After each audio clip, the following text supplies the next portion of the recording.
नमस्कार, मी संस्कृती आणि आपण पाहत आहात नवा मराठा। राज्यातील स्थानिक स्वराज्य संस्थांच्या निवडणुका पुढील 4 महिन्यात घ्या असा महत्त्वपूर्ण आदेश सर्वोच्च न्यायालयाने दिला आहे। त्यामुळे राज्यातील मुंबई, पुणे, नाशिक, नागपूर यासह रखडलेल्या महानगरपालिका आणि नगरपालिकांच्या निवडणुकीचा मार्ग मोकळा झालाय।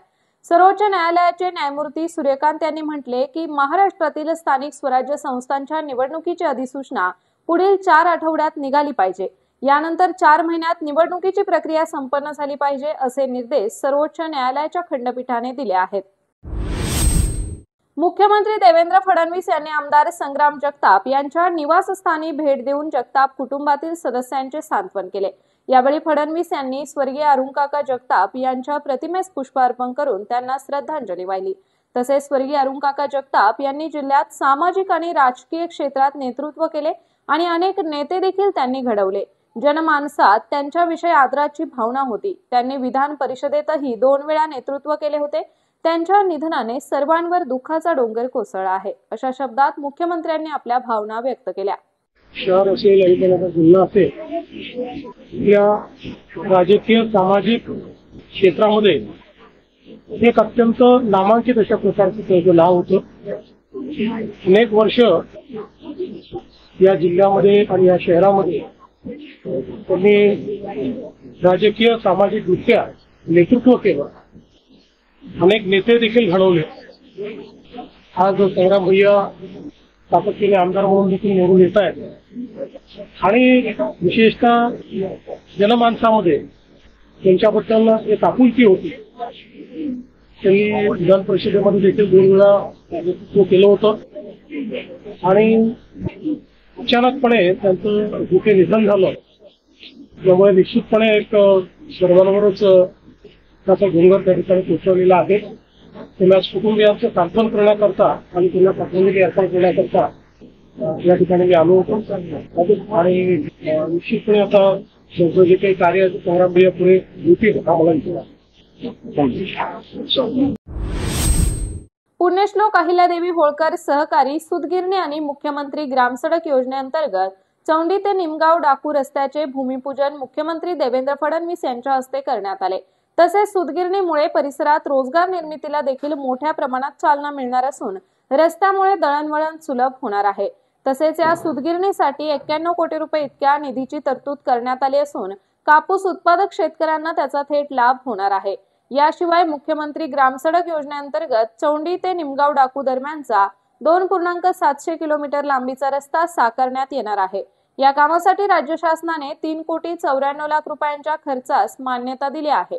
हे काम महाराष्ट्र रस्ते विकास महामंडळाच्या माध्यमातून हाती घेण्यात येणार आहे। अहमदनगर डिस्ट्रिक्ट मुस्लिम वेलफेअर फाउंडेशनच्या वतीने 100 विधवा महिलांना मदतीचे धनादेश हनीफ शेख यांच्या हस्ते कोटला कार्यालयात वाटप करण्यात आले आहे। तसेच आजकाल वयस्कर आणि विधवा महिलांच्या समस्या मोठ्या प्रमाणात निर्माण झाल्या आहेत, त्यावर उपाय आणि त्यात पण विधवा ज्येष्ठांची मदत करण्याची आज अत्यंत आवश्यकता असल्याचे स्नेहालय बाल भवनचे हनीफ शेख म्हणाले आहेत। 2007-8 से मुस्लिम वेलफेयर फाउंडेशन अहमदनगर शहर में एक बहुत ही अच्छा सामाजिक काम कर रहा है। अहमदनगर शहर के जो भी सिंगल बुजुर्ग है उनकी खिदमत यहाँ पर इनके फाउंडेशन के थ्रू हो रही है। आज यहाँ पर इस मौके पे हम लोगों ने यहाँ पर 100 से ज़्यादा बेवाओं को एक सपोर्ट देने का काम मुस्लिम वेलफेयर फाउंडेशन के थ्रू यहाँ पर किया है। तो सबसे पहले मैं अहमदनगर शहर के सभी लोगों की तरफ से इस अच्छे प्रोग्राम को मैं बहुत बहुत मुबारकबाद देता हूँ। Doctor Saeed sir, doctor Iqbal sir, इनके सबके थ्रू एक बहुत अच्छा काम अहमदनगर शहर में यहाँ पर हो रहा है। मुझे बहुत ज़्यादा खुशी होती है कि सिर्फ बेवाओं के साथ एक सपोर्ट का काम नहीं, तो एजुकेशन के लिए, हेल्थ के लिए और बच्चों के अच्छे तालीम के लिए भी यहाँ पर एक जिम्मेदार बनाने का काम, एक अपने अहमदनगर शहर के लिए एक अच्छे नागरिक बनाने का काम इस मुस्लिम वेलफेयर फाउंडेशन के थ्रू हो रहा है। मैं स्नेहले परिवार की तरफ से सभी लोगों को एक रिक्वेस्ट करूंगा कि आप इस अच्छे काम के अंदर आप लोग भी इन्वॉल्व हो, आके यहाँ पर हाथ बटाएं, यहाँ पर एज अ वॉलंटियर करके आप लोग आके इसकी खिदमत करो और मुझे लगता है क्या ऐसे बहुत से लोग हैं जिन तक हम लोग अभी तक पहुँचे नहीं है, तो उन तक पहुँचने का काम हम लोग इस फाउंडेशन के थ्रू यहाँ पर ज़रूर करेंगे। तो मैं यहाँ पर फिर एक बार इस अच्छे काम को बहुत बहुत मुबारकबाद देता हूँ और इसके लिए जो भी सपोर्ट हुआ इंशाल्लाह हम लोग यहाँ पर करेंगे। शुक्रिया। अहिल्यानगरमध्ये वाडिया पार्क मैदानावर फ्लडलाईटच्या प्रकाशझोतात झालेल्या भगवान महावीर चषक क्रीडा स्पर्धेचा पारितोषिक वितरण सोहळा उत्साहात झाला। तसेच यावेळी रील धावणे, रस्सीखेच आणि बॅडमिंटन स्पर्धेचे आयोजन केले होते। यामधील रस्सीखेच स्पर्धेचा अंतिम सामना मुनोत सुपर जायंट्स विरुद्ध स्पीडी विल्स यांच्यामध्ये झाला। अटीतटीचा सामना झाला आहे, त्यामध्ये स्पीडी विल्स संघ विजेता ठरला। तसेच रिले धावणे स्पर्धेचा अंतिम सामना भंडारी 11 विरुद्ध मुनोत सुपर जायंट्स यांच्यामध्ये झाला असून मुनोत सुपर जायंट्स संघ विजेता ठरला। अहिल्यानगर कल्याण रोडवरील नेप्ती शिवारात 6 मे रोजी एक हृदयस्पर्शी घटना घडली आहे। परदेशातून स्थलांतरित होणाऱ्या ग्रेटर फ्लेमिंगी या दुर्मिळ आणि नाजूक पक्षाला गावातील काही सजग नागरिकांनी मोकाट कुत्र्यांच्या तावडीतून वाचवले। माजी उपसरपंच बाबासाहेब बनसी होळकर आणि विशाल गडाख यांच्या सतर्कतेमुळे या विदेशी पक्षाचे प्राण वाचले असून त्याला तात्काळ वन विभागाच्या ताब्यात देण्यात आले। नगर तालुक्यातील नेप्ती येथील शिवारात माजी उपसरपंच बाबासाहेब होळकर हे चालले असता त्यांना कुत्र्याच्या तावडीतून त्यांनी पक्षाला वाचवले। त्यांनी त्यानंतर आम्हाला फोन केला। फोन केल्यानंतर आम्ही सरपंच उपसरपंच वन विभागाला कळवून त्यांची थोडक्यात माहिती सांगितली। एवढे बोलून थांबतो। नमस्कार, मी हर्षद कटारिया आपल्या अहमदनगर शहरामध्ये प्राणीमित्र म्हणून काम करतो व वन विभागासोबत आम्ही कायमच अनेक प्राणी व पक्षी जखमी असतील तर रेस्क्यू करण्याचे काम अनेक वर्षापासून नगरमध्ये करतो। आज नेप्ती शिवारामधील माजी उपसरपंच होळकर साहेब यांनी आम्हाला बोलवले असता आज निदर्शनास असं आलं की त्यांच्या घरातील आवर परिसरामध्ये एक ग्रेटर फ्लेमिंगो नावाचा परदेशी पक्षी हा पंख तुटलेल्या जखमी अवस्थेमध्ये आढळला।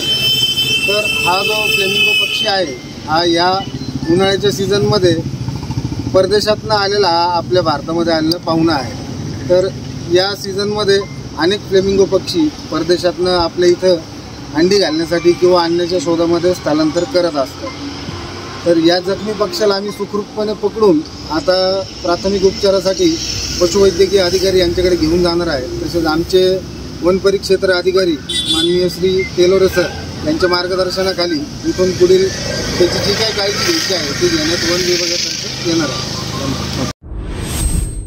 निमगाव वाघा येथे छत्रपती संभाजी महाराज जयंती निमित्त ग्रामीण मराठी साहित्य संमेलनाचे आयोजन 14 मे रोजी करण्यात आले असून या संमेलनाच्या अध्यक्षपदी कवयित्री आणि साहित्यिक सरोज अल्हाट यांची निवड करण्यात आली आहे। अहिल्यानगर येथील भिंगार येथे जगतज्योती महात्मा बसवेश्वर आणि भगवान परशुराम यांची जयंती उत्साहात साजरी झाली। दोन्ही समाजाच्या वतीने मिरवणूक काढण्यात आली। भिंगारमध्ये जगतज्योती महात्मा बसवेश्वर आणि भगवान परशुराम यांची जयंती साजरी झाली। विशेष म्हणजे या प्रसंगी ब्राह्मण सभा लिंगायत समाज यांनी संयुक्त भिंगार शहरातील प्रमुख रस्त्यावरून वाजत गाजत मिरवणूक काढली होती। यात समाज बांधव उपस्थित होते। अहिल्यानगर तालुक्यातील निंबळक येथे ग्रामदैवत श्री खंडोबा यात्रेनिमित्त 6 ते 10 मे दरम्यान ग्रीन हिल स्टेडियम येथे मॉर्निंग क्रिकेट क्लब कडून टेनिस बॉल क्रिकेट स्पर्धेचे आयोजन करण्यात आले होते। गायिका आशा भोसले यांनी गायलेल्या सुमधुर गीतांची मेजवानी संगीत रसिकांना लवकरच मिळणार आहे। नगरची युवा कलाकार प्रणाली धर्माधिकारी यांची प्रस्तुती असलेल्या Asha Bhosle the singing icon हा बहारदार गीतांचा कार्यक्रम 10 मे रोजी सायंकाळी 6 वाजता आहे। सावेडीतील माऊली सभागृहात होणार आहे। काजल हिंदुस्तानी यांनी नुकतीच अहिल्यानगरला धावती भेट दिली। यावेळी जय आनंद फाउंडेशन आणि भारत भारतीच्या वतीने त्यांचे स्वागत करण्यात आले। यावेळी काजल हिंदुस्तानी यांनी दोन्ही संस्थांच्या सदस्यांशी संवाद साधून मनोगत व्यक्त केले। तसेच आज भारतात मोठी विचित्र परिस्थिती निर्माण झाली आहे। काही समाज जाणून बुजून हिंदूंना लक्ष्य करत आहेत। हिंदूंना सुरक्षितपणे राहण्यासाठी एक होणे हाच सर्वात मोठा पर्याय आहे। यासाठी तन मन धनाने हिंदू धर्मासाठी काम करा आणि जे हिंदू रक्षणासाठी लढत आहेत त्यांना सहकार्य करा, असे काजल हिंदुस्तानी म्हणाले आहेत। नगर राष्ट्रसंत आचार्य आनंद ऋषीजी यांच्या आशीर्वादाने 2026 साली आनंदधाममध्ये आयोजित केल्या जाणाऱ्या चातुर्मासाची पूर्वतयारी आजपासूनच करा, अशी आज्ञा श्री प्रवीण ऋषीजी मसा यांनी देताच उपस्थितांनी एका सुरात होकार भरला। सर्वांचा उत्साह लक्षवेधी ठरला। महाराष्ट्र दिनाचे औचित्य साधून ट्रेकॅम्प संस्थेच्या धरोहर उपक्रमांतर्गत नागरिकांसाठी अहिल्यानगर शहरातील ऐतिहासिक वस्तू संग्रहालयाची सफर आयोजित करण्यात आली होती। पुरातन वस्तू पाहून आणि त्यांची माहिती अवगत करून उपस्थित अबालवृद्ध इतिहासप्रेमी मनोमन सुखावले। Priyadarshini public school and junior college या कनिष्ठ महाविद्यालयाचा इयत्ता 12वी सायन्सचा वार्षिक निकाल 100% लागला असून सलग 12 वर्षापासून 100% निकालाची यशस्वी परंपरा कायम राखली आणि प्रियदर्शनी कनिष्ठ महाविद्यालयाच्या शिरपेचात मानाचा तुरा रोवला। यामध्ये रिया अमित कुमार कुलांगे 92.50%, गायकवाड दिग्विजय संतोष 89.33%, काटे श्रावणी रामेश्वर 86.33%, पवार मानसी राहुल 85%, पराशर आयुष अक्षय 84.17%, विद्यार्थिनी विशेष प्रावीण्यासह यश संपादन केले। 1 मे महाराष्ट्र दिनाच्या औचित्य साधून अर्णा सचिन मुंदडा हिने गरजा जय जयकार महाराष्ट्र माझा हे महाराष्ट्र गीत सादर करून ते तालबद्ध पद्धतीने गाऊन दाखवले। उत्कृष्टपणे गाऊन दाखवलेले हे गीत ऐकून उपस्थित सर्वच मंडळी मंत्रमुग्ध झाले। अगदीच वय वर्ष 6 असलेल्या या छकुलीने अगदी हावभावासहित अप्रतिमपणे हे गीत बोबड्या बोलीत सादर केले, त्यामुळे तिचे सर्वत्र कौतुक होत आहे।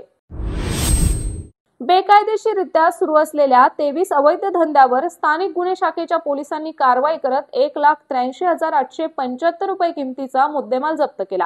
ही कारवाई पाथर्डी नगर तालुका, श्रीरामपूर शहर, नेवासा, श्रीगोंदा, राहुरी पोलीस ठाण्याच्या हद्दीत करण्यात आली आहे।